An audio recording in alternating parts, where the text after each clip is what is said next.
আসসালামু আলাইকুম ওয়া রাহমাতুল্লাহি ওয়া বারাকাতুহু। কেমন আছেন সম্মানিত দেশবাসী?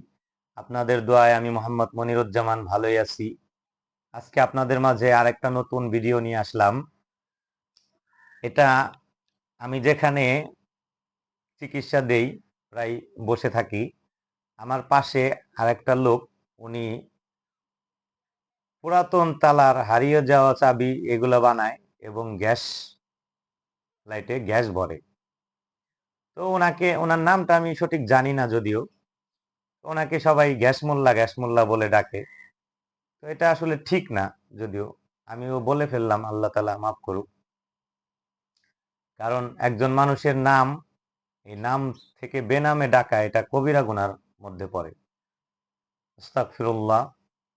তো যাই হোক, ওনার হঠাৎ প্রচন্ড জ্বর, মাথা ব্যথা এবং খাবার দাবার করতে পারে না। তো আমাকে এসে ২-৩ দিন এরকম বলল, কিন্তু গুরুত্ব দিচ্ছে না।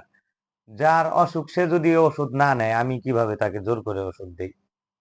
তো বলতেছে আমার এরকম সমস্যা। তা আমি ওইরকম কিছু বলি না। উনি জানে আমি চিকিৎসা করি। ভালো মন্দ উনি ওইরকম আগাচ্ছে না। আমি এইজন্য উনাকে কিছু বলি না। তো কয়েকদিন পর উনার বিবি আসার পরে আমাকে বলতেছে যে, "আপনি একটু চিকিৎসা দেন। আমার বাড়িওয়ালার এইরকম সমস্যা। সে তো একেবারে অবস্থা খারাপ, খাওয়া-দাওয়া বন্ধ বললেই চলে। খুব অসুস্থ হয়ে গেছে। অফিসেও যাইতে পারতেছে না আজকে ৩-৪ দিন যাবৎ।" উনি পাশাপাশি চাকরিও করে। একটা কোম্পানিতে চাকরি করে, শিফট ডিউটি। ওই ডিউটি যখন রাত্রে পরে দিনের বেলায় এই কাজগুলো উনি করে আরকি। তো পারিবারিক আর্থিক সমস্যা থাকলে মানুষ বিভিন্ন কিছুই করে। তো যাই হোক, তো আমি বললাম উনাকে পাঠাইয়া দেন।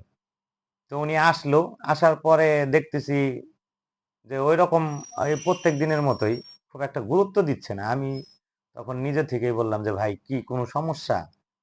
শুনলাম আপনি অসুস্থ।" তখন বলতেছে একদম চোখের পানি টলমল করতেছে যে, "ভাই আমার চেহারার দিকে দেখছেন? আমি আজকে ৪-৫ দিন যাবৎ খাওয়া-দাওয়াই করতে পারতেছি না। অফিসে যাইতেছি না। অফিস থেকে খবর পাঠাইছে হয়তো চাকরি থাকে কিনা। এখন আজকে অফিসে যাব যত কষ্টই হোক।" তখন আমি বললাম, "এই অসুস্থ শরীরে অফিসে যাবেন? আচ্ছা কি সমস্যা বলেন তো?" পরে উনি এক বাক্যে বলতেছে যে, "ভাই, ভাত আমি দেখলেই ভয় পাইতেছি। খাবার দেখলেই ভয় পাচ্ছি।" মানে উনার এমন একটা অবস্থা হচ্ছে যে আমরা ছোটবেলায় দেখতাম কাউকে যদি কুকুরে কামড়ায়, কুকুরে কামড়ানোর পরে এটার যদি একটা বিক্রিয়া তৈরি হয় ওনার, যে পানি দেখলেই ভয় পায়। ঠিক ওই রকম অবস্থায় ওনার ভাত দেখলেই প্রচন্ড ভয় পাচ্ছে। খাবে তো দূরের কথা। আর বমি চলে আসতেছে। তখন আমি বললাম তাহলে আমি চিকিৎসা দেই। বলল যে ভাই আসলে কি বলবো? এই কিছুদিন ধরে অসুস্থ। আমার হাত খরচ করার জন্য আমি পাশাপাশি যে গ্যাস-ট্যাসের এইগুলা কাজ করি। হাতের অবস্থা একদমই খারাপ। টাকা পয়সা নাই আপনার এখানে। আমি বললাম শোনেন, আমি মানুষের চিকিৎসা দেই আপনিও জানেন। টাকার জন্য আমি কাউরে আটকায় রাখি না। আল্লাহ তাআলা দেয়ার মালিক। আপনি টাকা দিবেন, এই টাকার বরকত যদি না হয়, তাহলে এই টাকা দিয়ে কি হবে?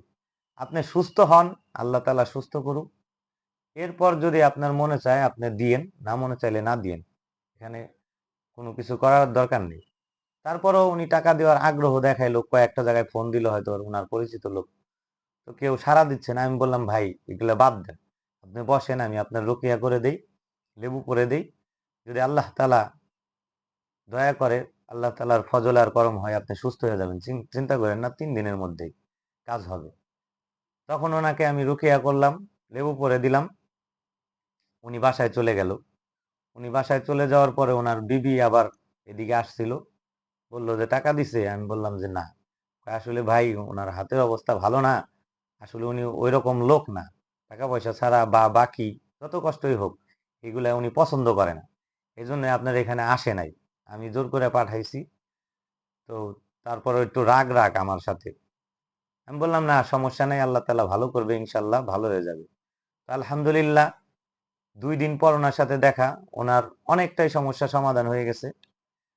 তো ৫ দিন উনাকে খেতে বলছিলাম। উনি সম্পূর্ণ সুস্থ ৫ দিনে। তো বেশ কিছুদিন পরে উনার মেয়ে, উনার একটা বড় মেয়ে আছে, বিয়ের বয়সী। তাকেও নিয়ে আসলো আমার কাছে। এই একই সমস্যা ছিল। ওকেও চিকিৎসা দিয়েছি আলহামদুলিল্লাহ। বাপ মেয়ে দুইজনই ভালো হয়েছে। আমার হাদিয়াও দিয়েছে আলহামদুলিল্লাহ। এখন যথেষ্ট পরিমাণ সম্মান করে। যেখানেই দেখা হোক, যথেষ্ট পরিমাণ। আমি খেয়াল না করলেও আমাকে ডেকে তারপরে সালাম দেয়, ভালো-মন্দ জিজ্ঞাসা করে। তো মানুষের এই যে একটা মহব্বত, এই বিষয়টাই আমি চাই যে সবাই মহব্বত করুক আমাকে। আল্লাহ তাআলার পক্ষ থেকে একটা ভালোবাসার নজরে সবাই আমার দিকে দেখুক। কিছু সময় আমার কলিগরা, বন্ধু-বান্ধবরা অনেক কথাই বলে ফেলে। অনেক সময় মন খারাপ হয়। আবার ধৈর্য ধরি যে তারা হয়তো একটা সময় বুঝতে পারবে।